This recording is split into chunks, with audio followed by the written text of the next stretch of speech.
Boa noite a todas, a todos. Aqui, para quem está acompanhando a gente na internet, está friozinho aqui em São Paulo. A gente está na zona sul de São Paulo, num bairro chamado Campo Limpo, dentro do CIEJA Campo Limpo, que é uma das nossas escolas transformadoras da rede no Brasil. E a gente já quer começar agradecendo muito toda a equipe do CIEJA por abrir esse espaço para a gente. Aqui, ao mesmo tempo, está acontecendo um encontro de povos indígenas muito legal. Então está cheio de gente, está aquecendo um pouco essa noite fria aqui em São Paulo. Queria agradecer também quem está acompanhando a gente nas nossas redes sociais e dizer também que vocês estão mais do que convidados a mandar perguntas durante a nossa conversa. Eu queria começar agora sim, Amanda, por favor, aqui na apresentação, falando um pouquinho sobre o que é esse livro que a gente está lançando aqui juntos. E eu acho que a primeira coisa é lembrar quem acompanha já o Escolas Transformadoras que a gente já fez outras edições com outros temas ligados às competências ou habilidades que a gente chama de transformadoras. Então a gente fez uma série sobre empatia com uma roda de conversa e depois uma publicação. A gente fez o segundo sobre protagonismo também com uma roda e com uma publicação. E o terceiro é o de criatividade, que a gente fez também uma roda de conversa no ano passado. E agora a gente lança o livro. Esse livro, ele é... Obrigado, Priscila. Esse livro ele é justamente para mostrar a importância da criatividade, que muitas vezes acaba ficando num espaço mais marginal dentro das discussões sobre educação, assim, que só se fala em criatividade na aula de artes, enfim, que também, obviamente, é o lugar da criatividade, mas fica muito confinado só a esses espaços com um lugar de menos importância. E a gente quer justamente chamar atenção para a importância da criatividade para formar pessoas capazes de solucionar os problemas que a gente tem na educação, mas na sociedade de maneira geral. E o livro é, sobretudo, sobre isso. Ele é um livro muito diferente dos outros, e ele é muito diferente, modéstia à parte para todos nós que fizemos parte desse livro, dos livros que falam sobre isso. Em primeiro lugar, porque ele é muito plural. Ele é feito por 43 autoras e autores de todas as regiões do país, mais de 14 cidades, uma autora dos Estados Unidos, e muitos deles são autorias também coletivas, então no mesmo artigo, dentro de um capítulo, vai ter 10, 8 autores e autoras juntos, e isso faz desse livro um livro feito a muitas mãos também, porque ele foi produzido por uma comissão editorial formada por 19 pessoas, né, mais esses 43 autores e autoras. Então, isso marca muito uma das características do livro, que é o fato de ser uma obra coletiva e muito plural, e também muito diversa. As experiências são muito diversas. E ela traz também não só produções que são de educadores e educadoras, mas dos próprios educandos e educandas dessas escolas que compõem a nossa rede, dentre outras, e também de professores universitários, de artistas, enfim. Então, é muito diferente de tudo que vocês já viram. Esse é o nosso gancho para fazer a nossa publicidade, para pedir para vocês irem lá. Quem está aqui, quem nos acompanha também, o livro já está disponível no site do escolastransformadoras.org.br, na aba Materiais. Vocês podem baixar ele lá. Eu queria dizer, só um pouquinho... Essa porcaria vai ficar caindo toda. Eu queria dizer também que o livro ele é integrado com produções audiovisuais. Então, durante essa roda que eu comentei do ano passado sobre criatividade, a gente produziu várias pílulas. Tem a pílula da Priscila, tem várias outras. E elas se encontram no livro também. Então, ele está integrado com essas produções audiovisuais. E também é um convite para o engajamento dos leitores, das leitoras, de todos que estão aqui, porque a gente faz várias perguntas. Agora sim, pode passar, obrigado. Essa é um pouco a carinha do livro. A gente faz várias perguntas ao longo do livro, onde a gente pergunta também a opinião e a contribuição de quem está nos lendo. Próximo, por favor.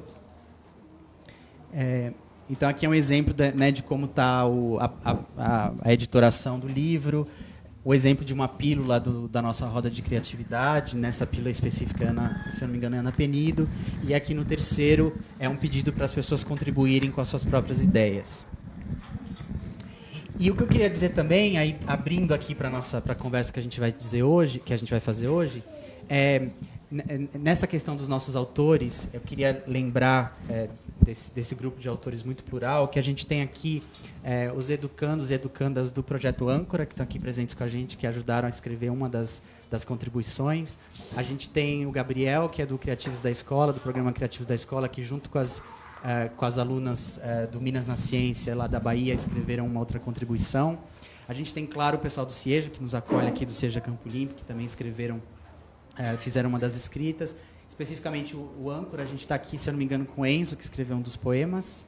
O Enzo? Não? Ah, a Mariana. E também com o pessoal do Instituto Catalisador, a equipe do Catalisador, que também contribuiu com a produção para o livro. Lembrando, então, de todos esses autores que estão aqui, os que não estão, e eu queria voltar aqui para falar sobre uma coisa importante desse livro para a gente, que é um pouco esses 3 eixos de pensar, fazer e de partilhar, porque uma coisa que acontece muito nessas discussões sobre criatividade é ficar confinado ao âmbito do fazer só, né? Então, se ser criativo é fazer alguma coisa. Criar é só coisas que você faz materialmente, né? E aparece menos essa dimensão do pensar, que você exerce a criatividade também no pensamento. E o livro mostra muito isso, essa dimensão bem ampla do que é criatividade. E essa dimensão da partilha, que também é um elemento. Então, fazer com que as coisas que a gente faz e que a gente pensa se tornem disponíveis para as pessoas e sejam trocadas entre as pessoas, também requer muita criatividade, muita maneira de pensar de maneira mais inovadora. A primeira coisa que eu queria lembrar nesses 3 eixos é que existe uma comunidade ativadora feita pelas escolas que compõem essa comissão editorial e que fazem parte da rede de escolas transformadoras, que ajudaram a gente e ajudam a gente a fazer com que toda essa discussão não fique só no livro, mas ela chegue até as pessoas que são responsáveis por trazer mudanças no sistema, quer dizer, mudanças mais estruturais, e são aquelas organizações ou pessoas que podem fazer com que a nossa vida, enquanto educadores, enquanto educando, seja muito ruim ou que seja um pouquinho melhor, e a gente precisa ser capaz de interagir com eles e conseguir mudar um pouco a cabeça desse povo. Então, a importância dessa comunidade ser uma comunidade que ativa essas relações e não só que produz o conhecimento, né, o livro. Então, isso é também um convite para dizer que não acaba no livro, né?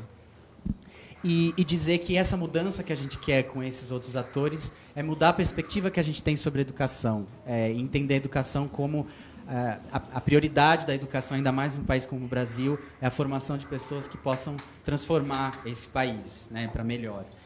E, por último, uma coisa que surgiu numa das conversas que a gente teve de prévia do lançamento desse livro, foi que a gente nos perguntaram justamente essa dimensão do pensar e disseram assim, qual é a relação entre criatividade e conhecimento?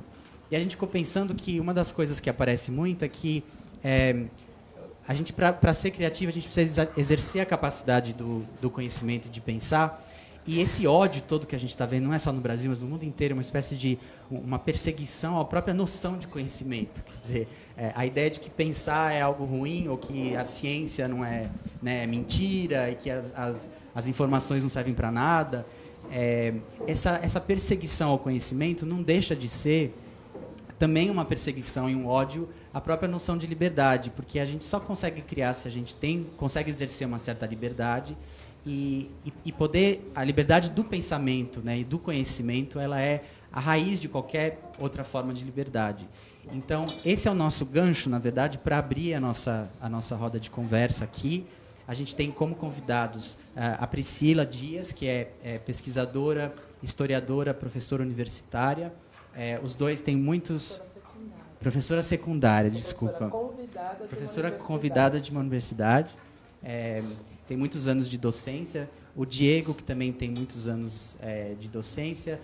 Geógrafo, também mais de 15 anos, né, de experiência como educador, e que é o gestor do CIEJA Campo Limpo aqui, que nos recebe.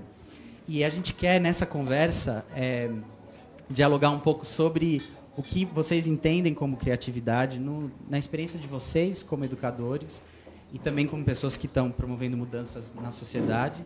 Mas antes de entrar nisso, eu queria puxar esse gancho do momento que a gente está vivendo, dessa conexão entre criatividade, liberdade de pensamento e liberdade de ser, e ouvir de vocês o que vocês acham sobre isso, de que maneira vocês acham que uma publicação, uma obra coletiva que traz experiências do Brasil inteiro, sobre como está sendo cultivada essa habilidade da criatividade em crianças, adolescentes e adultos, a importância disso no momento atual e para o futuro. Queria começar com a Priscila, por favor. Obrigada, muito obrigada. Eu gostaria de agradecer o convite, né, dos Escolas Transformadoras. Eu tive um primeiro contato, foi o ano passado, né, numa roda de conversa. Não conhecia o projeto, mas eu acabei me apaixonando, né? E, bom, meu nome é Priscila, eu sou professora estadual e professora do município de São Paulo. E eu me lembro, mãe, né, de Madalena, de Cadu. E uma das coisas que, quando eu fui convidada para participar da roda, falando sobre a questão da criatividade, uma das coisas que eu, né, levantei foi justamente que, muitas vezes, quando a gente está na educação, a palavra criatividade ela é usada de uma forma pouco cuidadosa, digamos assim. E aí, quem aqui é professor ou trabalha na área da educação, muitas vezes, né, a gente, como que é tratada muitas vezes a criatividade hoje dentro de uma escola, né? Então, como é que é? Não tem giz na escola, aí seja criativo. Não tem impressora na escola, seja criativo. Não tem professor na escola, seja criativo. E aí, quando eu fui... até então, a criatividade, para mim, eu brinco, né, também que criatividade é criar atividade, né? É criar movimento, criar coisas. Mas, muitas vezes, para nós que somos professores, educadores, eu fui educadora de rua também durante algum tempo, a criatividade, muitas vezes, é traduzido com um grande se vira, né? Só que dentro da ausência, né, dentro do se vira, há uma potência muito grande. Porque eu né, pensando historicamente, enquanto mulher negra, a criatividade sempre fez parte dos povos africanos aqui no Brasil, né? Seja para louvar os próprios deuses, então tínhamos que ser criativos, porque éramos proibidos de adorar os nossos deuses, então você disfarçava, né? As irmandades negras, né? Muitas vezes comandado por mulheres.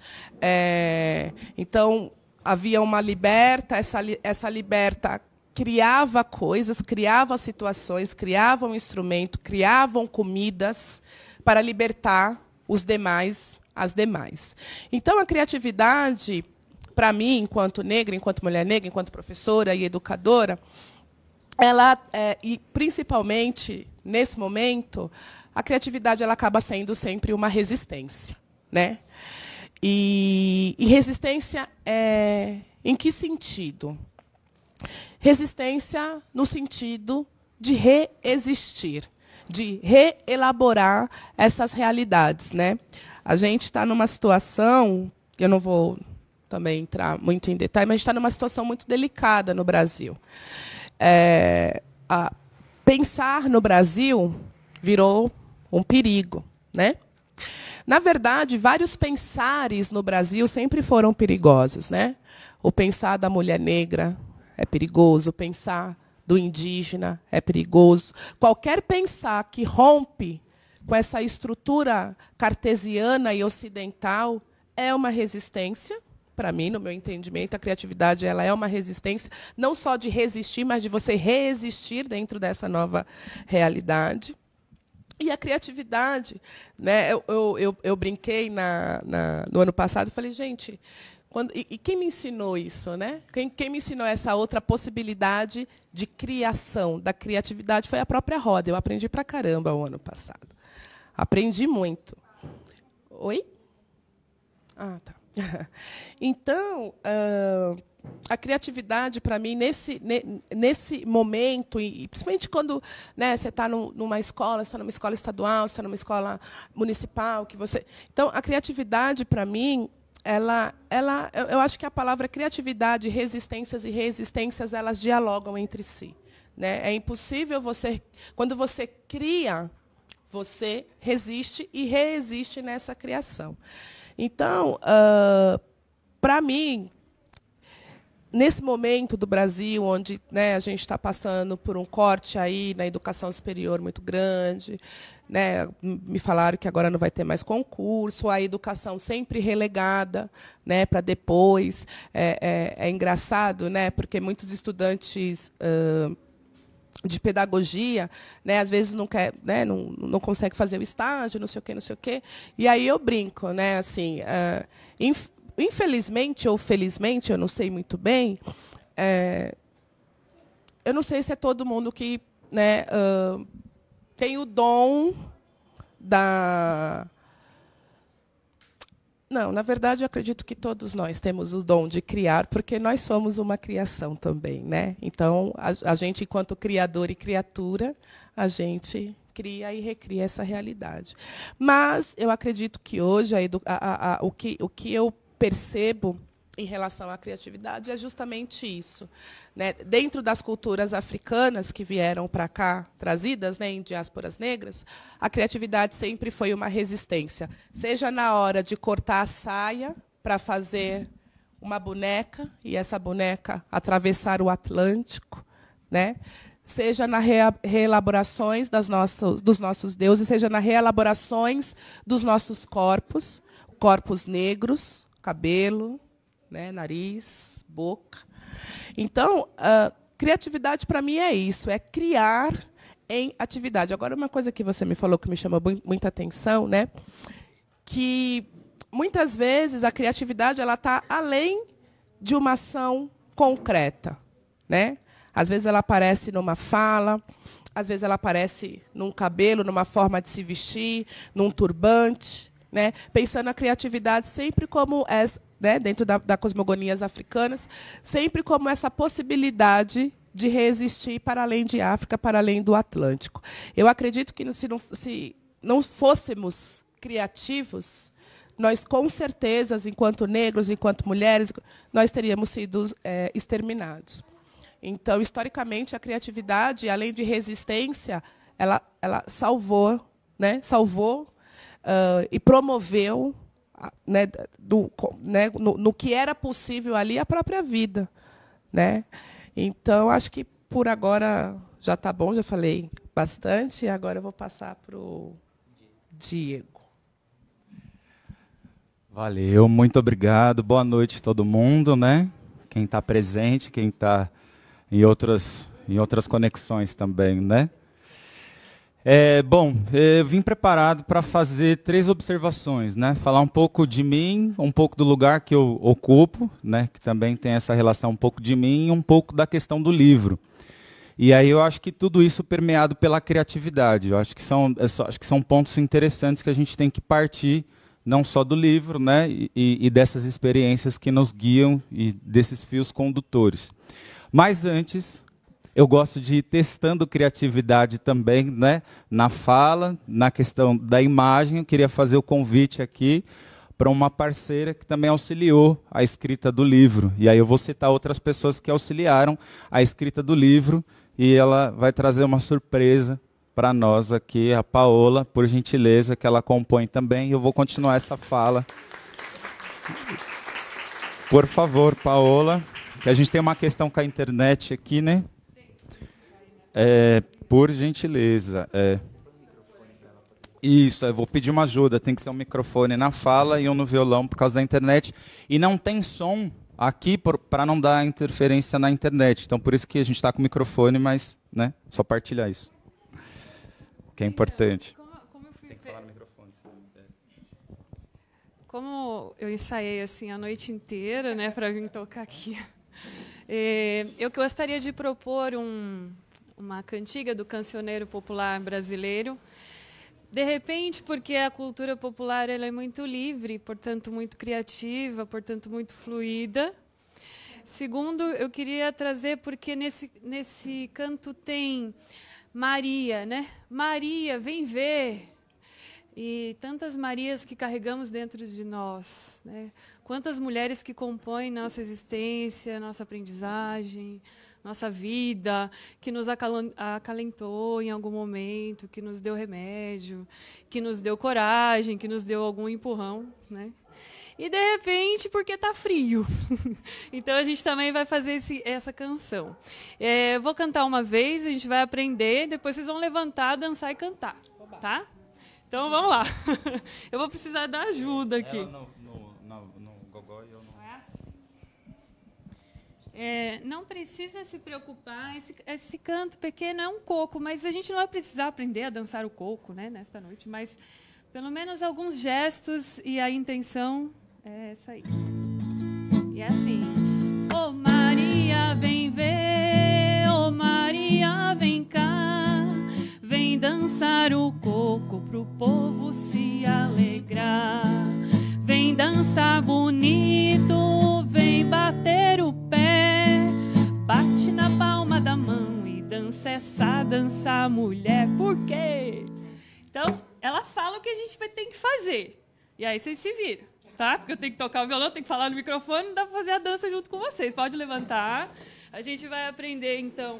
Vou cantar novamente. A gente vai cantar umas 4 vezes e vai dançando aí junto, tá?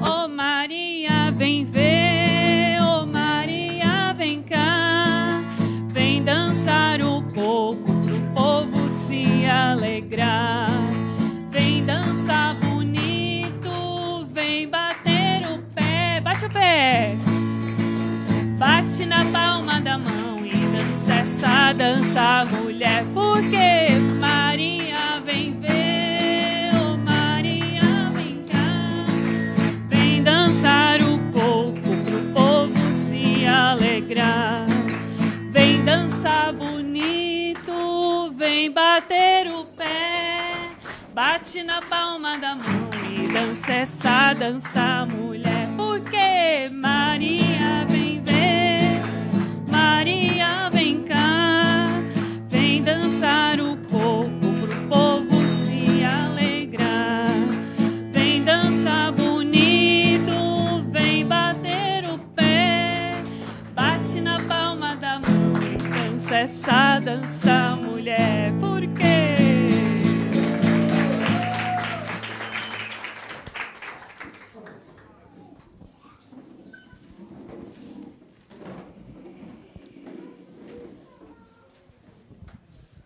Bom, um teste. Falei que ia falar sobre 3 coisas, né? O livro, o lugar de onde eu falo e sobre mim. Vocês querem qual primeiro? Começa por você. Boa. Priscila é das mulheres decididas. Bom, seguinte. Então, falando um pouco sobre a minha personalidade, né? Sou filho de pai mineiro, mãe baiana, filho mais velho, do parte de pai também. Ele era o filho mais velho, minha mãe era a filha mais velha, e se encontraram no processo migratório aqui em São Paulo. E eu cresci com histórias sobre a paisagem. Então, eu sou fissurado em geografia, em histórias, em afetividade. E eu falei que criatividade ia permear, né?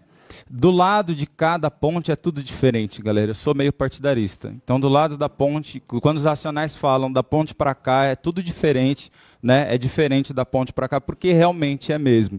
A gente tem aqui muitos milhões de pessoas que estão há pouco tempo e que estão costurando a sua vida de outra maneira. Então, eu carrego essa tradicionalidade também, essa história negro-africana de raízes, de outro processo migratórios que vem para cá. Então, quando a gente fala de criatividade hoje, e principalmente do que está acontecendo, parece o final do mundo, né? Mas eu fico pensando, e na ditadura, será que foi o final do mundo? Para as pessoas? Será que todo mundo desistiu de viver e falou assim, vamos deixar de ser criativo e fazer esse processo? E a gente tem, no processo escravagista ou escravocrata, a gente tem esse processo de resistência também, né, por outras maneiras. Sou capoeirista também. Então, quando a gente vai falar da capoeira Angola, é um alto grau de abstração imaterial que a gente tem enquanto ser mesmo, negro, africano, de você carregar a cultura do terreiro, carregar a tradicionalidade. Então, quando a gente está falando de educação, a gente está trazendo todos esses processos que eles não são cartesianos. No Brasil, a gente é composto por 3 civilizações: negro, africana, europeia e indígena, né? Mas dessas 3, quem lê e escreve é só uma, as outras 2 é corpo, é alma, é movimento. Então, quando a gente coloca a escola organizada, mesas ou cadeiras, todas de frente, para todo mundo prestar atenção, a gente está podando a criatividade de pensar a escola de uma maneira diferente. Por que as escolas têm que ser igual? Por que nós temos que ser iguais? Né? Então, carregar um pouco dessa particularidade, respondendo um pouco a pergunta do colega, essa questão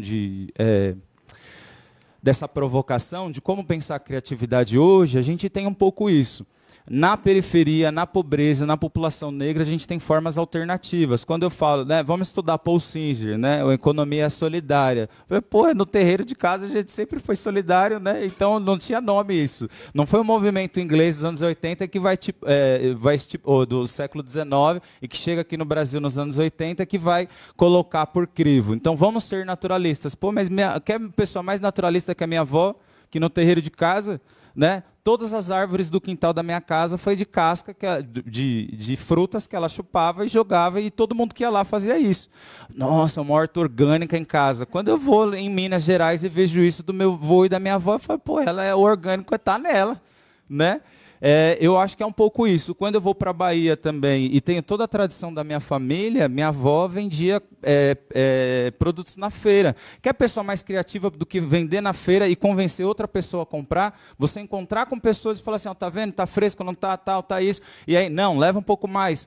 Quer pessoas mais criativas do que essa? Agora, a gente está falando do livro, está no espaço escolar. Quando a gente traz tudo isso para cá, a gente tem que ter esse exercício de pensar outras criatividades com esse resgate histórico, com essa tradição que a gente tem. Outras maneiras de pensar. A gente tem que ter outras maneiras de pensar a vida, outras maneiras de pensar a escola. Eu gosto de quebrar, né? Eu nem perguntei se podia ter violão. Nem perguntei, porque eu vou perguntar para quê? Eu falei, cheguei para uma pessoa e falei, vai ser assim, será que dá para filmar e tal? Esse é o processo criativo, às vezes a gente não pode pedir licença. Já tem que pegar, já tem que fazer, já tem que olhar no outro, já tem que conquistar, o seu corpo tem que falar, né? Eu vou abordar, falei esses 3 pontos, né? Não vou me estender muito e aí depois a gente aprofunda em outros momentos. Mas falar do CIEJA Campo Limpo, a gente está numa sala que foi de um processo criativo, né? Essa sala, 2 anos atrás, ela não existia. Então, por que a divulgação do livro está sendo hoje e nessa sala? Primeiro, porque essa sala não existia. Ela é o ponto ápice do CIEJA Campo Limpo da criatividade. Segundo, por que é num encontro indígena? Porque é um encontro que acontece, teve seu germe lá, depois da Lei 10.639, promulgada em 2003, o CIEJA Campo Limpo, em 2004, já começou a fazer o encontro étnico-racial. E em 2012, dividiu o étnico-racial do negro na educação, dividiu que os indígenas já estavam inflando no evento, né, querendo um evento. A partir de 2012 a gente faz isso. Então hoje, agora, neste exato momento, mais de 10 etnias indígenas passaram. Isso é impensável, passaram por aqui. Isso é impensável quando a gente vai falar. É outra maneira de pensar a educação. Quando você coloca a mesa de uma maneira diferente, a cadeira de uma maneira diferente, quando você pinta a parede, quando você coloca disco. Cara, disco na parede, aí a pessoa já lembra do disco. Aqui atrás a gente tem... Quando a dona Eda saiu daqui, a gente começou a vasculhar os cantos, né? A gente tem máquina de datilografia, né? Quem tem mais que 30 sabe que né? As teclinhas lá, já sabe esse processo. Mimeógrafo, disquete, tem várias coisas atrás aqui e que remetem à imaginação das outras pessoas. Não tem ninguém que tem mais que 30 que se aproxima aqui e não se emociona. Isso foi um processo criativo junto com outras pessoas. Agora, a liga, ela não é racional. 0, 1, 2, 3. A criatividade ela vai para o 0, para o -10, para o 8, para o 13 e volta, a somatória, e vai fazendo outras coisas. O processo criativo está em fazer a mesma coisa com perguntas diferentes. Onde eu gosto de brincar aqui no CIEJA, que eu vou subverter, mas de que maneira, como, quando e como que a gente vai fazer isso? Né? Do lugar onde eu estou, que é enquanto gestor do CIEJA Campo Limpo. E do outro, que é relacionado ao livro, tudo que está escrito, a Paola auxiliou nesse processo de escrita. A dona Eda, gestora do Seja Campo Limpo, ela ficou 20 anos que ela está presente também. Vai ter um momento aí, dona Eda, segura. A gente ficou 20 anos, ela ficou 20 anos construindo essa educação com frases como educação transforma, com frases como quem disse que não pode. Essa é uma frase célebre quando burla a lei é transgressão, né?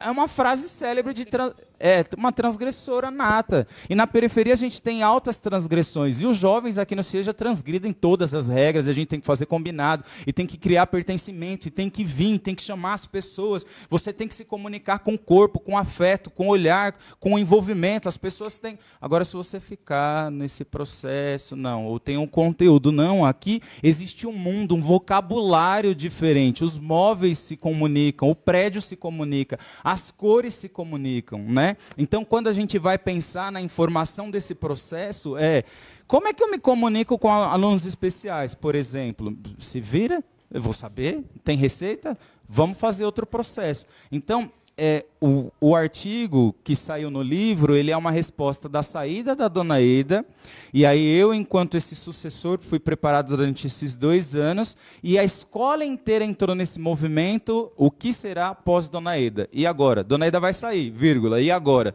Eu coloquei isso uma semana depois que ela anunciou a aposentadoria. As pessoas ficaram assim, Diego, você está viajando.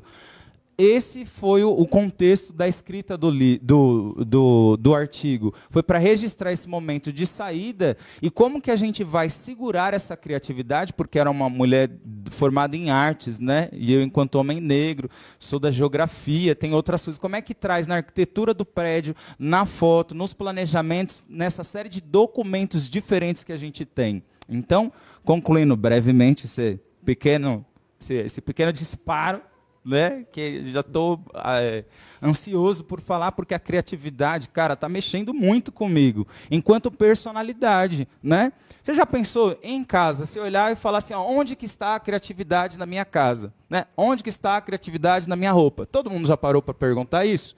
Porque a gente acha que educação é só na escola, é só sentar e ouvir alguém. Porra, falar de vez em quando algumas palavrões. Mas o YouTube está aí, as pessoas aprendem sozinhas. Vocês já viram? A gente tem aqui no Seja 1.523 pessoas. Vocês já viram pessoas que não conhecem as letras, os números, mas assim, pegam o ônibus, pegam o celular, o provedor está aí. Ok, você fala, ele te entende, ele te leva para qualquer lugar e não precisa mais da escrita. Tem o lance dos símbolos, né? As pessoas acessam os símbolos e vão fazer esse processo. Então, olha a criatividade, a tecnologia, as empresas, está todo mundo aí sendo criativo.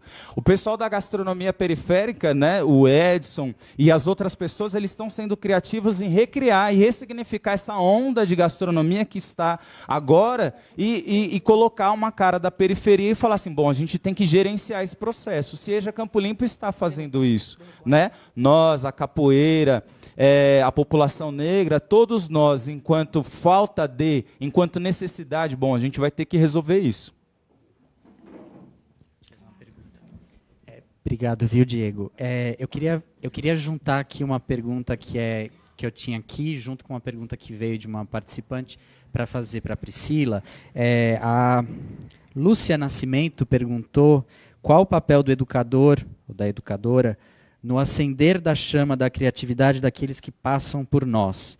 E a gente tinha aqui previsto também uma pergunta ligada ao seu artigo, Priscila, no livro, para você contar um pouco sobre a sua experiência dos círculos narrativos, que é uma das experiências que justamente respondem essa pergunta da Lúcia. Mas, claro, você pode ampliar, né? Eu vou começar pelo final. Tudo bem. Pelos círculos narrativos.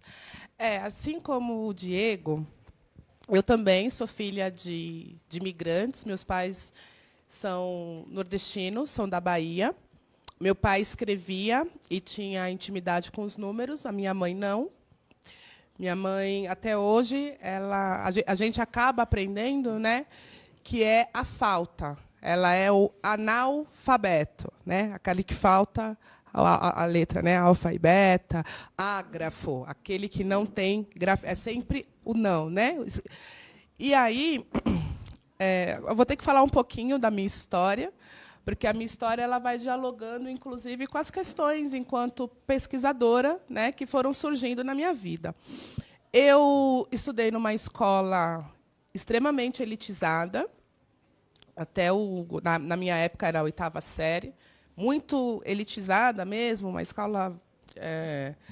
a escola era incrível, né? Tinha galinha, tinha coelho, tinha uma vaca, né? E aí, na época, eu me lembro, eu mais ou menos na idade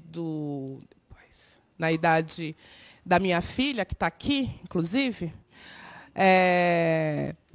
eu, aos 7 anos, a gente ia ordenhar a vaca de manhã, né, na escola.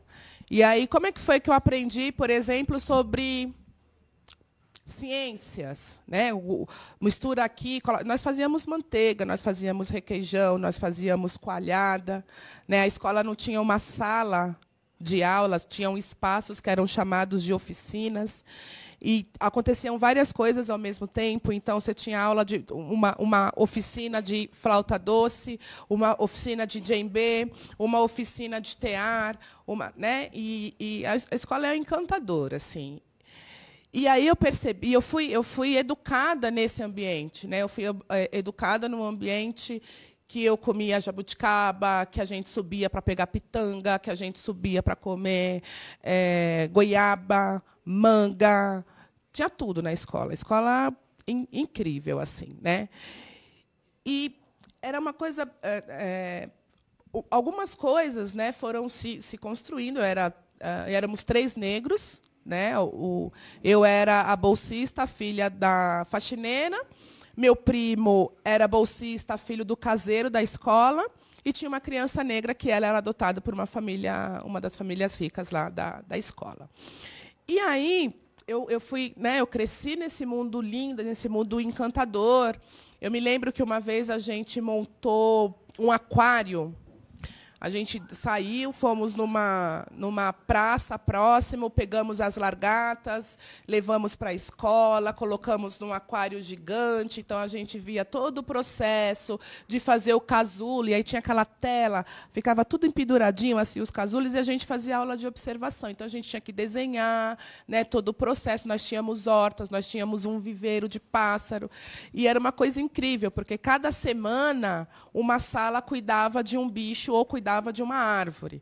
Então, a gente, né, durante o ano, a gente ia cuidando, falando assim, né, parece uma coisa de outro mundo, e é.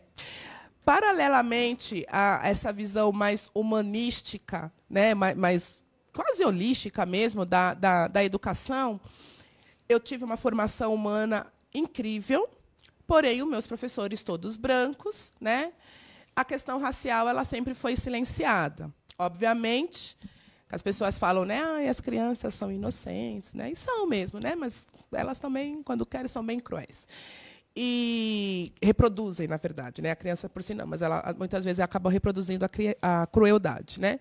E aí eu convivi nesse lugar incrível, maravilhoso, ao mesmo tempo que eu era chamada de macaca, ao mesmo tempo que as crianças não queriam sentar ao meu lado, porque elas não queriam se sujar, elas achavam, né, que o tom da minha pele era sujeira, né? E os professores, eles não sabiam lidar com isso, eles não sabiam lidar com essa situação, né? Então, eu cresci entre esse mundo, dentro de um mundo maravilhoso, mas extremamente racista e racialista, né? Não tinha, né, Lei 10.000 ainda, agora de 2013, eu estou falando do ano de 89, 90, bem no começo aí da redemocratização do Brasil. E eu cresci nessa escola. Incrível, né? Por outro lado, cresci nessa escola incrível, mas, durante muito tempo, no meu período escolar, a questão da minha negritude e a questão da branquitude do outro sempre não era um problema, né? Ou, se era um problema, ela foi silenciada, ela foi mascarada. Na escola, né, como minha mãe não sabia, minha mãe não domina, né, a grafia, como ela vem de tradições orais, tradições que tem, não na letra, no livro, né, a base do conhecimento, mas mantém no corpo, né, Di? O Di falou isso muito bem, né? E a maneira como o corpo, né, dentro de uma cosmogonia africana ou dentro de um processo cartesiano, o corpo do negro, né, o nosso corpo é um templo. Tanto que o nosso corpo é um templo que os nossos deuses se manifestam nos nossos corpos. Nossos corpos é um templo, né, dentro de cosmogonias africanas. Por outro lado, o corpo visto, né, analisado, dividido, né, pelo eurocentrismo, como que a Europa, como é que os brancos trataram o corpo? É assim, né, o corpo você faz tudo.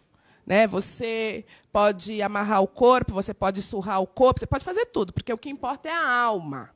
Né? Então, o corpo aqui ele é só uma embalagem da sua essência, então esse corpo ele pode ser descorporificado. Né? E aí a gente já entra num choque de uma maneira de como que o negro, como culturas africanas e como culturas não cartesianas lidam com a questão do corpo. Né? Então, enquanto nas culturas africanas o corpo é sagrado, né? Ele é templo, né? Na cultura europeia, na cultura eurocêntrica, o corpo ele é secundário. Né? O que importa é a alma, depois que você vai morrer, o que importa é a alma.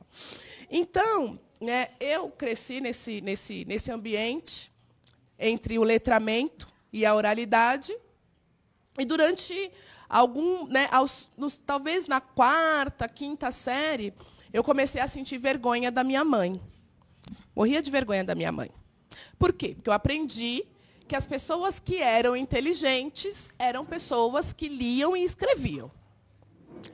Isso não foi uma coisa, não foi uma lição que me deram. Foram o ambiente, né? Eu fui traduzindo aquilo. Então, minha mãe não lia.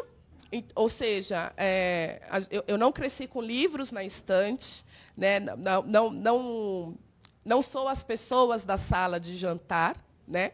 Então, eu não cresci com livros na estante. Por outro lado, ao mesmo tempo que eu tinha vergonha da minha mãe, porque minha mãe não sabia ler e escrever, eu a admirava, porque ela sabia falar sobre tudo, absolutamente tudo. Né? Sobre política, é óbvio que ela não dá o nome vamos sentar aqui e falar sobre política. Né? Vamos sentar aqui e falar sobre o feminismo. Né? Vamos sentar aqui. Não é dessa maneira. Né? Hoje, as pessoas falam, né, da bioconstrução, da permacultura. Eu falo, então, gente, a bioconstrução começou lá no século VII, no Mali. Né? Tem construções a partir do século VII no Mali. Eu estou falando no Mali, mas a gente tem aí outras mesquitas também construídas como bioconstrução, que na nossa terra é pau a pique mesmo, né? A casa de pau a pique. E aí as pessoas não, desculpa, principalmente os universitários, né, brancos, pegam esses conhecimentos tradicionais, dão um outro nome e acham que inventaram a roda. Né? Então, voltando, né, para a questão da minha mãe. Minha mãe é uma pessoa muito importante, é uma pena, ela deveria estar aqui hoje, mas ela não conseguiu estar. Mas ela é a maior referência que eu tenho em relação à sabedoria. Então, né, fui crescendo nesse diálogo entre o mundo letrado e o mundo de tradições orais. E entrei na adolescência, tananã, e aí, na faculdade, eu comecei a me questionar. Eu falava, mas por que as pessoas acham que quem não sabe ler e escrever é burro? O que significa ser burro? O que significa ler? O que significa escrever? Né? E aí, eu, né, conversando com a minha professora, eu falei, professora, mas por que as pessoas... Da onde que vem essa ideia de que quem não sabe ler é burro? Né? E aí eu fui lá conversar, enquanto historiadora, fui conversar um pouquinho com a antropologia, e aí eu descobri, né, que tinham outros povos, outras formas civilizacionais, outras formas de guardar o conhecimento, de produzir o conhecimento, de passar o conhecimento, que não era a escrita. Né? Aí né, comecei a ler teóricos africanos, teóricos indígenas, teóricos caribenhos, e comecei a repensar esse papel, esse discurso do Ocidente, né, de silenciar culturas orais através da escrita, através dos números, através da leitura, né? Então, fui fazer o mestrado, e aí eu aprendi um catatal de coisa, né? Dentre elas, que a minha mãe não era uma mulher analfabeta, mas, sim, ela pertencia a outras formas criativas de educação. Não estou desmerecendo a letra, escrito, número, não é isso, né? Mas o problema é que a letra ela silenciou, né? A letra, a escrita, ela silenciou outras formas civilizacionais. E aí eu fui pesquisar, fui atrás disso, né? Deixa eu ver o que os analfabetos, né, têm a dizer. E, para mim, foi um encontro muito grande. Eu descobri um monte de coisa. Várias coisas na minha vida começaram a fazer sentido, né? Então, assim, o tempo inteiro, as minhas pesquisas, os meus questionamentos acerca do mundo, eles começam aqui dentro, né? Esses dias eu fui falar numa faculdade lá, e na antropologia, na sociologia, eles falam que a gente tem que ter um distanciamento, né, do seu objeto de pesquisa. Aí eu pensei, desculpa, fudeu. Como que o preto vai ter o distanciamento de falar de preto, né? Então, como que eu vou me distanciar enquanto mulher negra para poder falar de mulher? Como assim eu tenho que me distanciar? Eu não estou entendendo. E aí, trazendo um pouquinho isso que o Diego falou, o lugar de fala, né? Que lugar é esse? Que lugar de fala é esse? Então, eu expliquei tudo isso, né? Porque entrei, né, sou professora e tal, entrei na escola, fui fazer história, porque eu queria mudar o mundo e tal.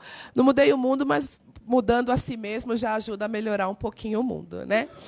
E aí, e foi muito engraçado, né, gente? Porque a primeira vez que eu entrei dentro da sala de aula, eu nunca tinha entrado numa sala de aula, eu trabalhava como educadora, mas trabalhava na rua, com menino em situação de rua, com menino que usava crack, com menino que usava pó, com menino lá na sala. Então, era uma outra dinâmica. E aí, a primeira vez que eu entrei na sala, no 7º ano, eu entrei na sala, umas 35, 40 crianças, e aí eu falei, boa tarde. E eles, boa tarde. E as 40 crianças me olhando assim. Falei, gente, o que eu vou fazer agora? Tem 40 crianças. Eu entrei em pânico. Falei, gente, o que eu vou fazer agora? Né? E aí eu propus uma roda com os meus alunos, e eu falei, bom, o que a gente vai fazer agora? O que vocês querem fazer? Aí, um estranhamento, né? Como assim? A professora está perguntando o que eu quero fazer? Eu não quero fazer nada, professora. Então, vamos fazer nada junto. Vamos fazer nada, então. Então, os círculos narrativos, né, depois foram chamados de círculos narrativos para caber na dissertação de mestrado, mas as minhas rodas, simplesmente rodas, elas surgem porque eu gostaria de escutar. Né? Eu acho que a fala ela é bastante democrática, né? Tirando algumas coisas aí, mas assim ela é mais democrática do que a escrita. Né? A escrita ela não são traduzidos por todos. E aí os círculos narrativos eles eram o quê? Eu queria que os meus alunos, eu perguntava para eles, né? Gente, o que vocês querem saber? O que vocês querem aprender? Professora, a gente quer aprender sobre o skate. Sobre skate? Vamos lá aprender sobre skate. E era muito engraçado, porque a minha coordenadora pedagógica ficava louca comigo, maluca, né? Porque eu levava os alunos para fora da sala de aula, né? Sentávamos, e era uma delícia, porque eu chegava às 7h da manhã, eu falava, gente, vamos fazer uma roda lá no pátio, vamos tirar o sapato. Imagina, gente, vamos tirar o sapato, vamos sentar aqui.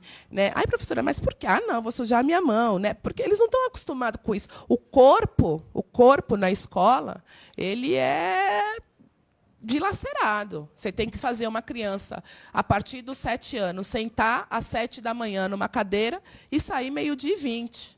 Ou seja, não existe corpo. Não existe. E toda vez que o corpo surge, cala a boca, fica quieto o corpo.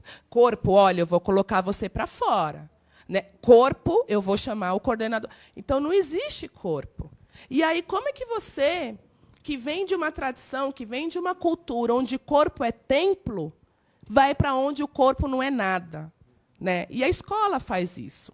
Então, os círculos narrativos, para mim, não era para ensinar, eu queria saber o que eles queriam aprender, o que eles tinham para me passar. Até hoje, né, eu brinco, né, às vezes eu preparo um tema, eles dão uma aula, eu dou uma aula. E uma outra coisa também, enquanto professor, eu queria fazer junto. Eu não queria chegar para os alunos e falar, olha, gente, nós vamos falar sobre feudalismo. Né? Então, a gente vai ter que estudar o feudalismo, né, a partir da Europa, porque o nosso currículo é extremamente eurocentrado, mesmo pós-Lei 10.000 e 11.000. Desculpa, perdi o fio da meada. Isso, obrigada. Isso. E aí você vai estudar feudalismo. E aí eu falava, tá bom, vamos, agora então. A minha coordenadora entrava, né, ela assistia a minha aula era terrível. Né? E ela falou, olha, aqui no currículo está falando que você precisa falar de feudalismo. Eu falei, beleza. Fui para casa, falei, gente, eu preciso falar de feudalismo. Como?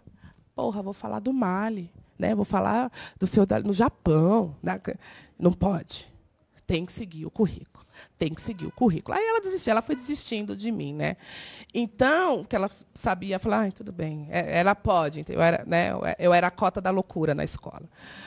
E aí, e os círculos narrativos, eles vão surgir por conta disso, né? Eu me lembro que eu trabalhei numa escola também que tinha um espaço de terra muito gostoso. Então eu falei, gente, vamos mexer na terra, vamos, né? Há sempre uma resistência, mas eu, né, que fui formada enquanto pessoa, enquanto sujeito, dentro dessa escola que eu contei para vocês, era muito difícil para mim, e ainda é muito difícil para mim, fazer as crianças sentarem, porque eu não aprendi dessa forma. Meu corpo não foi alfabetizado dessa forma. Foi alfabetizado também, foi silenciado também, mas não dessa forma. Então, o que eram esses círculos narrativos? Era um momento onde os alunos iam dizer para mim o que eles achavam da sala de aula. E era muito engraçado, né? Porque uma vez a minha coordenadora também, ela falou assim, e como você avalia o aluno? Falei, eu faço uma roda e eu pergunto para ele que nota que ele acha que ele quer. Ela falou, você não pode fazer isso. Eu falei, mas por que eu não posso fazer isso? Não, você não pode fazer isso.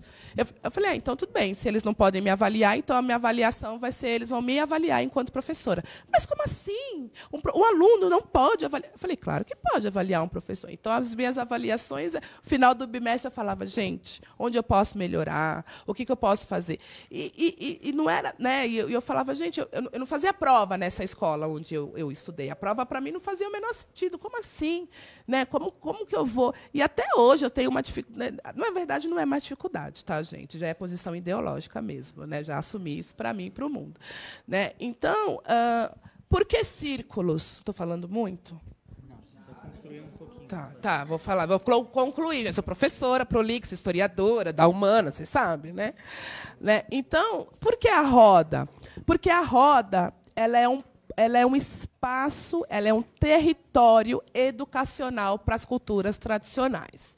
Então, não é à toa que é a roda de samba, não é à toa que é a roda de capoeira, não é à toa que é a roda de santo. Não, então, a roda é a maneira criativa de se pensar uma educação, uma troca.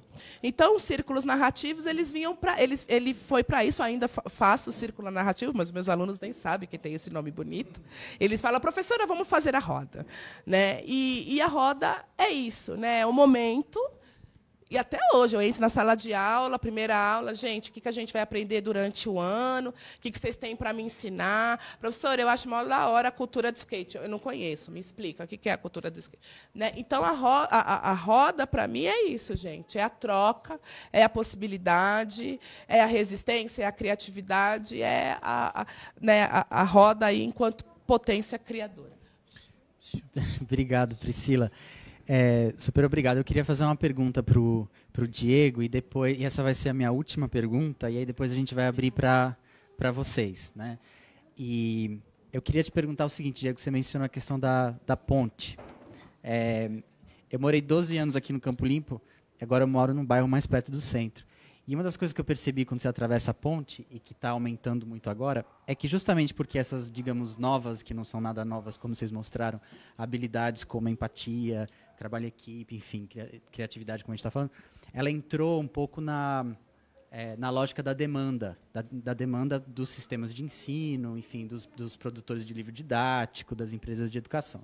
Então, não é à toa que você chega nesses bairros assim mais próximos do centro e você encontra escolinha geek para aprender a fazer programação, tudo extra classe, né? Escolinha de artes, aí você chega às escolas de educação infantil, as vistas como as mais inovadoras são aquelas que parece que você entrou no ateliê, porque parece que é basicamente um ateliê de artes com as crianças. E isso está acontecendo cada vez mais, né? Aparecendo essas escolinhas. E isso entrando, digamos, na demanda, né, dentro da educação. A pergunta é como é que a gente faz com que isso não vire mais um fator que aumenta ainda mais a desigualdade que já existe entre quem está na escola pública, especialmente quem está na escola pública e quem não está, mas, de maneira geral, quem pode pagar por essas escolinhas extras para aprender essas outras coisas que cada vez mais estão sendo vistas como menos marginais e mais centrais na formação de qualquer um. Como é que a gente faz com que toda essa memória que você falou, as coisas que sempre foram feitas, das tradições, né, de quem mora fora dos grandes centros, enfim, e fazer com que isso seja tão central e que, através dessas experiências, essas habilidades possam ser cultivadas e aprendidas para que isso não se torne uma nova desigualdade, uma a mais, né, da que já existe. Bom, acho que primeiro a gente tem que pensar no papel da escola, né? Então eu vou falar da onde eu estou, sempre eu falo disso, né? Eu sou um servidor público, né? O que significa ser um servidor público? Aquele que serve o público. E o que é uma escola pública? Aquela que qualquer pessoa pode entrar. Então acho que isso é interessante. Quando a gente fala de desigualdade, a gente está que nem duas pessoas correndo. Tem o velocista e tem aquela pessoa que está lá atrás. Quando você vai ver o velocista tem treino, tem psicólogo, tem mil coisas. E quem está lá atrás fala, vou começar a correr hoje. Porra, você já está atrasado, porque quem quer correr mesmo começou com 3 anos, com 4 anos, com 5 anos, com 8 anos. Então, eu vou falar do lado de cada ponte. Então, como a gente tem resolvido isso? De várias maneiras. O terreiro tem dado resposta, os saraus têm dado resposta, a capoeira tem dado resposta, e para incorporar esse processo. Né? E quem disse que a escola tem que ser assim? Né? Por que eu brinco? Né? Presídio, posto de saúde, hospital, escola, manicômio, é tudo igual. O prédio público, né? Todos são iguais. É uma produção em série. Se você tem determinada gestão na cidade, aí você tem a proliferação do mesmo tipo de prédio para todos os lugares, não considerando a especificidade do lugar. Então, você já tem uma política pública sendo enviesada para um certo número de pessoas e fala assim, bom, então você tem esse tipo de qualidade aí na educação. Para combater essa desigualdade, a gente tem que pensar na criatividade do processo em geral, da escola, né? E qual o tipo de escola que a gente está oferecendo para a periferia, né? Eu acho que uma das grandes sacadas do CIEJA que a gente tem é ter pessoas, 1.500 alunos negros, pobres, nordestinos, né? Boa parte são mulheres, e que foram excluídas do processo educacional e que têm a melhor educação. Né? E que tem os professores vestindo a camisa, rasgando, pessoas que saem cedo de casa, voltam. Não estou falando que nas outras não tenham, não é isso. Né? Mas você tem uma escola que tem 2 prédios, que são em 2 sobrados, cheios de cafofos. Né? Eu brinco que se todo mundo sair daqui agora, tem que pedir informação onde é a saída, porque são vários bequinhos. Né? Isso vai proporcionando outras sinapses na cabeça, são outras respostas. Não é mais a resposta do 0 e do 1, aí você vai ter que procurar outros caminhos. Quando você tem uma sala colorida, quando você tem outro mobiliário, quando você tem uma mesa, não, agora não vai aprender mais em cadeiras e mesas, que são os aprisionamentos individuais, que todo mundo tem que olhar. Não, agora vai ser em círculo. Então eu tenho um transexual, um pai de santo, uma pessoa evangélica e um adolescente tendo que resolver uma situação, um problema da vida real. Eu demorei muito para entender qual era a função da escola. Eu vou ser sincero, eu acho que eu entendi a função da escola depois que eu saí da escola. Né? Eu parava e pensava assim, mas eu tenho que aprender. Aprender o quê? Para ser alguém. Mas para ser alguém, para fazer o quê? Não, para ganhar mais. Era esse o pensamento. Quando eu fui para o cursinho, que era um cursinho popular, e o professor de física começou a me explicar a questão da velocidade. Aliás, na escola eu tinha voltando um pouco, na escola de uma maneira geral eu não pensava isso, mas tinham professores que me despertavam curiosidades. Eu tinha vários professores, eu vou citar 2 caminhos aqui. Uma professora que acreditou num 3º ano noturno, e olha que eu escrevo mal, né? ela acreditou na escrita e tal, não, vamos para um projeto tal, de um prêmio tal, e a gente tinha que, eu lembro até hoje, a gente tinha que estudar Gilberto Gil, né? O cravo e a rosa é vermelha, ô José, eu não lembro, nem sei se esse é o nome da música, mas a gente tinha que transformar o que a gente estava entendendo da música numa poesia e tinha que fazer um caminho, aquilo ali já começava a dar um nó na minha cabeça, que despertava, eu ia ansioso, eu trabalhava de manhã, eu ia para o cursinho de manhã, trabalhava à tarde, ia para o terceiro à noite. Eu entrei em pânico com aquela situação, me dava sede de conhecimento. Eu falei, o que aquela professora maluca vai fazer eu pensar, ou né, vai gerir essa situação? Outras situações, né? Aí, quando eu estava no cursinho, o professor de física começou a falar para mim que eu conseguia medir a questão da caixa d'água, começou a falar o processo de velocidade, volume e tal. Aí eu tomava banho em casa assim.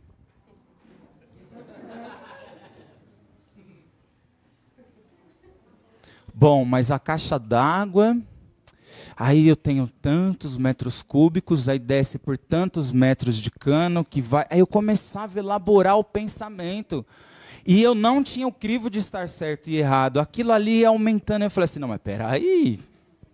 Não, mas espera aí, eu começava a rabiscar e tal, eu começava a rabiscar e levava para o professor isso. E começava a fazer. Então, e esse processo. Ao mesmo tempo, eu participei de Grêmio Estudantil, na faculdade, participei de CA, de DA, participei de outras coisas, mesmo que em umas gestões coletivas, onde eu não tenho, sou eu que vou aparecer, eu que quero ser o presidente, eu quero ser a pessoa. Não, eu vou ser uma gestão colaborativa. E, voltando aqui para o CIEJA, Campo Limpo, quando você pergunta, né, Dona Eda vai lá, bom, como vamos resolver o problema? Não sei como vamos resolver, eu não tenho a resposta, a gente vai achar aqui agora. Né? Como que a gente vai fazer isso? E você incorpora isso no processo educacional, você está fazendo a autonomia das pessoas ir para outro lugar, você não está dando a mesma resposta, você pega um conteúdo, joga, as pessoas aprendem isso. Quem disse que repetir a palavra do professor é sinônimo de aprendizado? Está errado, cara. Tá errado. Edgar Morin, quando ele fez a escrita dele na França, para pensar a complexidade, para pensar a questão dos 7 saberes, ele falou assim, não, vamos juntar todo mundo e cada um de uma área de conhecimento e vamos ir para outro caminho. As melhores escolas são escolas que mais remetem aos métodos dos nossos avós, dos nossos bisavós, do que as escolas de ponta. As escolas que dão respostas para os valores são as escolas que remetem a outro processo. Então a Priscila teve uma experiência de uma escola que praticamente minha avó tinha em casa. Não é isso? E era de alto escalão e ainda foi discriminada, né? Ainda foi discriminada na escola. E aí eu faço o contrário agora. E se a gente pegar uma escola dessa expertise da periferia, de resolver tudo junto, de fazer essa costura dentro do processo, de entender o currículo de uma outra maneira e de dar outras respostas criativas. A gente tem esse pipocar de pessoas e de movimentos fazendo junto, né? Então, seja Campo Limpo, é Sarau do Binho, é Cooperifa, são outros movimentos, outras pessoas dentro desse processo, com os alunos aprendendo e os alunos costurando. Hoje tem aluno dando oficina. Eu não sei como é que ele está. A dona Vanilde, o padrão dela é muito mais alto que o meu. A habilidade dela, se eu peço uma coisa para ela, ela me dá 10 vezes mais daquilo que eu estou pedindo. Né? Então, porque o processo criativo de liberdade, dona Samira, que está presente aqui, tem 72 anos, dá uma tarefa para ela, o processo criativo de verde, ela que cuida do verde da escola, junto com outras pessoas. O processo criativo vai outra, ela estava pintando um monte de vaso, derrubou tinta e tal. Eu falei assim, caramba, ela está no meu processo criativo, cara. Né? Então, a resposta que vai equiparar que a gente não precisa da mediação do dinheiro. Né? Eu sei que estão acontecendo várias coisas a nível nacional, não nego isso, a nível estadual e a nível municipal. Mas vou falar para vocês que eu estou fechado na minha e focado com quem está do meu lado, com os valores, essa questão do significado, com a identidade e a transformação do aqui e do agora. É isso. É como que aqui e o agora vai se ligar com outras pessoas, fazendo outros movimentos que vão somar lá na frente. É isso. Massa. Obrigado. Obrigado, Diego. Por favor, quem quiser fazer pergunta, pode levantar e fazer. Um de cada vez, senão não dá para ouvir. Eu acho que sim, a gente leva. É melhor a pessoa vir para cá, assim, sem querer intimidar, mas pode vir para cá.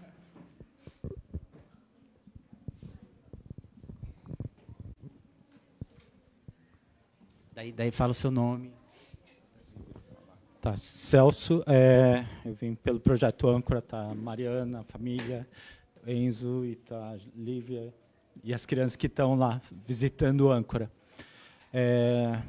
Eu acho que assim, as experiências de Travessia da Quebrada, hoje a gente teve um evento no Centro Cultural Rebouças para um congresso de RH, onde Claudinho Miranda, pessoal do Poesia Samba Soul, né, também foi para o outro lado. Eu acho que essa mistura que vocês estão falando, a coragem que o Claudinho fala, quando a gente vem para a Quebrada, não é a coragem de ir para um território que é hostil, mas que a gente, por não conhecer, a gente acaba tendo medo e acaba botando medo também nas pessoas que estão no lado do centro para poder receber, né, como Tia Dag já teve, as crianças indo para um lançamento de livro dela no Conjunto Nacional, as crianças dando um corre porque estavam atrasadas, aí serem confundidas pela polícia ou por qualquer um como trombadinha na Paulista, né? Então, acho que a gente está falando de realidades diferentes que deveriam ser mais juntas. E aí, não sei se é uma pergunta, mas como é que nós, escolas transformadoras, né, que estão com esse desafio de não só transformar a nossa educação, mas a educação pública, privada, né, está aqui graça do Colégio Equipe, tá, o Colégio Viver também nessa rede, pelo menos em São Paulo, né, com seja Campo Limpo, Âncora e Amorim Lima, como é que a gente pode não só ser uma semente e um gueto, né, mas fazer disso que o Diego estava falando, com o Sarau do Binho, com a Cooperifa, com o Instituto Favela da Paz, com o Instituto Nova União da Arte São Miguel, fazer parte dessa corrente mesmo. Obrigado, Celso. A gente pode pegar mais uma pergunta e a gente responde em bloco? Mais alguém gostaria de vir para cá? Senão é bagunça.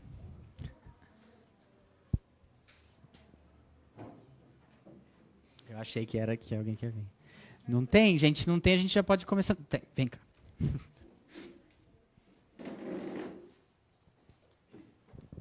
Boa noite, gente. Queria agradecer primeiro, né, os ensinamentos também, a troca, né? Eu queria perguntar uma coisa mais... A gente vive num momento que não é só agora, mas de uma pressão muito grande por uma uniformização de processos, de métodos, né? A gente tem a discussão muito forte da base, que não deveria ser isso, mas muitas vezes na prática é. A gente tem as pressões das avaliações externas e, ao mesmo tempo, a gente tem o desafio de garantir um direito à educação para mais de 40 milhões de estudantes, aí, sem contar todos os que estão excluídos do processo, né? Para além dos 2,5 milhões de crianças e jovens de 4 a 17 anos, os 40 milhões aí dessa população potencialmente que poderia ser atendida na EJA, né? E aí eu queria, a minha pergunta para a professora Priscila e para o professor Diego é: como que a gente pode, a partir dessas experiências, né, que vocês trazem como muito potentes, pensar uma educação, pensar o fornecimento desse direito à educação amplo, sem cair nessa lógica da uniformização, do autoritarismo, desses processos que desconsideram a potência, desconsideram quem está realmente sendo atendido por aquela educação? Obrigado. Aí vocês se organizem aí, à vontade. Ó, já deixo até para você. Qual que é seu nome? Gabriel. Obrigada, Gabriel, pela pergunta. Olha, Gabriel, assim, eu posso falar mais na sala de aula mesmo, da minha prática educativa. Eu acho que uma das coisas mais importantes para mim é o professor conseguir abrir mão do conhecimento e da autoridade, né? Não sei se a palavra autoridade, mas assim, no sentido de que o conhecimento ele é uma coisa orgânica, ele é uma coisa viva, ele é uma coisa que morre, vive e tem movimento. Eu sou da história, né? Se eu fosse do português e matemática, eu estaria muito mais engessada, porque, sim, né, nós temos aí várias avaliações externas para mensurar o conhecimento e tal. Então, eu estou um pouquinho livre disso, mas eu acho mais, Gabriel, que é uma questão do que a gente espera, né? Eu converso com os meus alunos, eu falo, gente, para mim não faz sentido, não tem sentido nenhum um aluno que joga papel no chão, ficar 1 ano comigo enquanto professora, e, no final do ano, ele continuar jogando papel no chão e saber tudo sobre a Revolução Russa. Para mim, não tem nenhum sentido isso. Para mim, não faz o menor sentido um aluno saber de todo o processo colonial no Brasil se ele continua falando que o amigo é um macaco. Então, do meu ponto de vista, é uma decisão que o professor, que o educador, ele tem que fazer, tem que decidir o que ele quer. Porque o conhecimento ele tem que fazer sentido. Ele tem que mudar, de fato, né? Ou a realidade concreta, ou a maneira como se pensa, a maneira como se elabora conhecimento. Eu abri mão, por exemplo, ideologicamente, do eurocentrismo. Abri mão. E eu abri mão em vários... então quer dizer que você não fala sobre... Falo, mas ela é mais um lugar onde se produziu o conhecimento humano. Né? Então, quando eu peço, né, para o meu aluno me avaliar no final do bimestre, é isso. É você abrir mão, né, inclusive do seu conhecimento. Né? Você abre mão do seu conhecimento, você abre mão do seu autoritarismo, você abre mão do seu poder enquanto pessoa de referência ali. Né? Uma coisa que eu faço muito dentro da sala de aula, geralmente as salas de aula são todas assim, e aí, porque eu não faço círculos narrativos a todo momento. Né? Até porque, por exemplo, às vezes, à noite, eu tenho 12 alunos na sala de aula. Então, isso acontecia mais no período da manhã.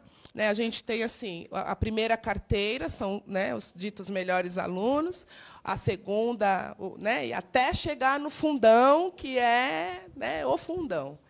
E aí, eu entrava, eu ia direto para o fundo. Eu pegava a minha cadeira, eu ia direto para o fundo. Porque isso faz com que eles não precisam mudar de... É o que eu quero falar, que eles não precisam mudar de lugar. Muitas vezes não são eles que precisam mudar de lugar, somos nós.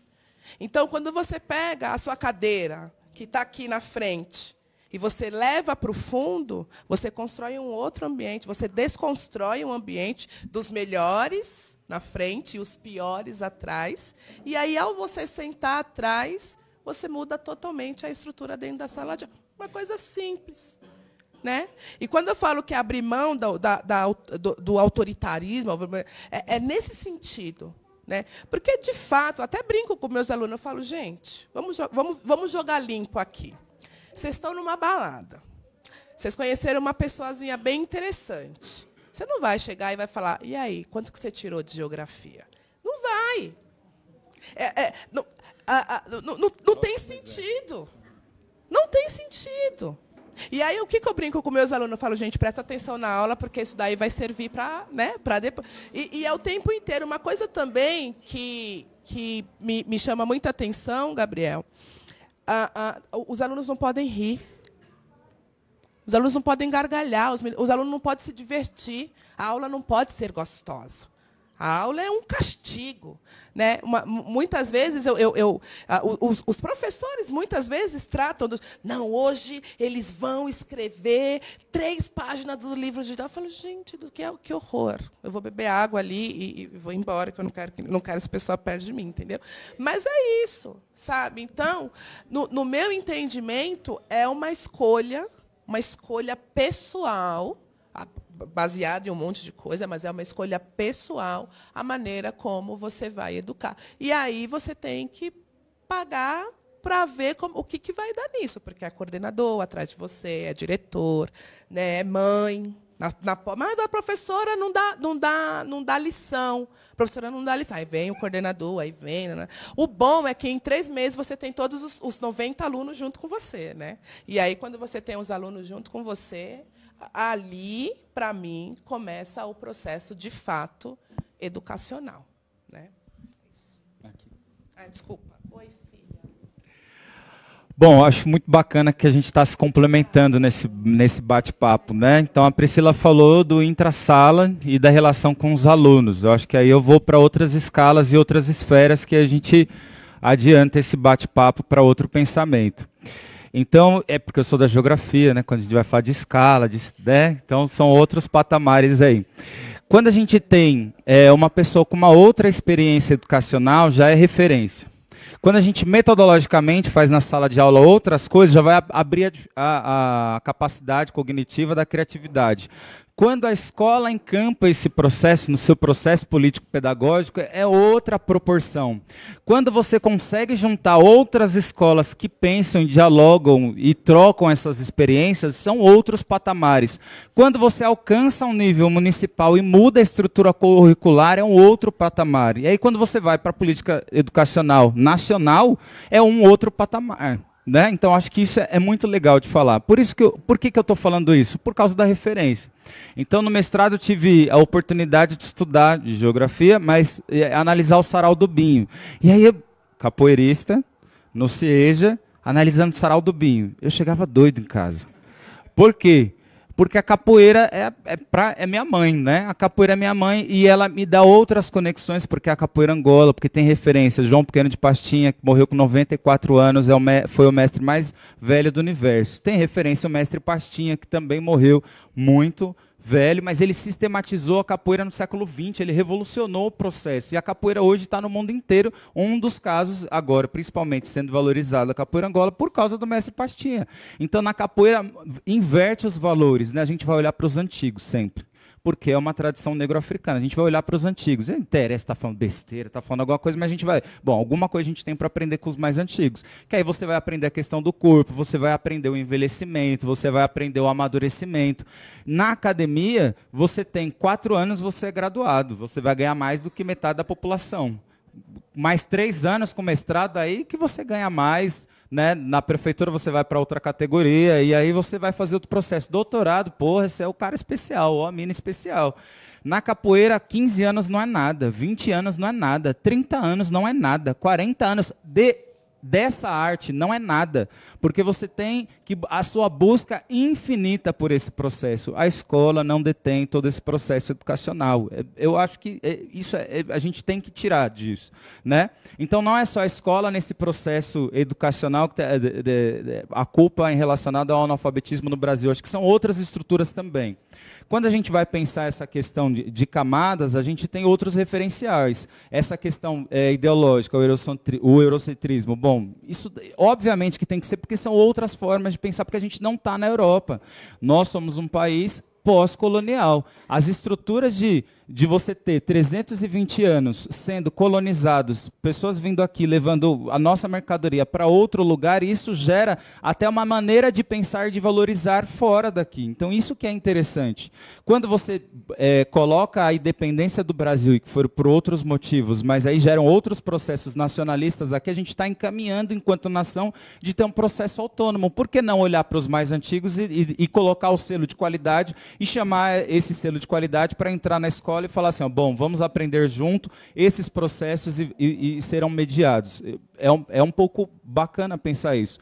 Você vai, Stuart Hall, Frantz Fanon, Baba, se você for pegar outros teóricos aí chamado de terceiro mundo, eu não gosto nem dessa palavra, né? Mas quando você vai pensar desse mundo subdesenvolvido, eles estão dando Paulo Freire é conhecido no mundo inteiro. E o que o Paulo Freire fez? Vamos estudar o campo semático do cidadão. É óbvio, né? Não estou desmerecendo Paulo Freire, óbvio, quem sou eu, né, para fazer isso? Mas ele pegou as palavras do cotidiano daquela pessoa e começou a mediar, e óbvio que isso vai chamar a pessoa, né? O que a Priscila foi criar um processo autônomo de descobrimento. Imagina se a escola fizesse isso conosco. Imagine se a escola fizesse isso, imagine se a educação fosse um processo de autodescobrimento para a humanidade, não para o mercado de trabalho. Está comprovado. Uma questão, se está na atualidade, a questão do lixo. 50% do nosso lixo é orgânico. Por que ninguém tem composteira em casa? A gente resolve agora, hoje. 50% a gente resolve agora a questão de metade do lixo produzido no Brasil. Mas por que a gente não faz isso? Então, tem coisas aí por trás. Por que o estudo tem que ser para o mercado? Porque agora a lógica dessas escolas estão para destravar a criatividade na produção de novas tecnologias, de outras maneiras. Uma criatividade gerada para o mercado, não para a humanidade. E aí a gente tem que repensar esse processo. E aí, finalizando a minha fala, eu me assusto um pouco quando a gente fala assim, tem as escolas transformadoras, tem o mérito, né, nós fazemos parte delas, mas existem outras redes educacionais, e não somente das escolas, né?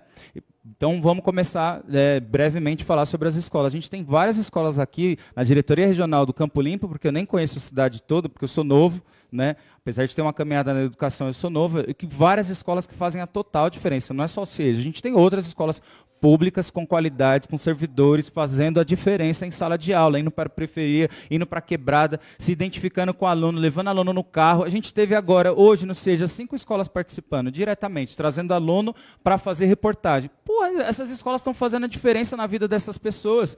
Então, outra coisa, também, como uma das propostas é fazer conexões com outras pessoas e outras maneiras de entender a educação.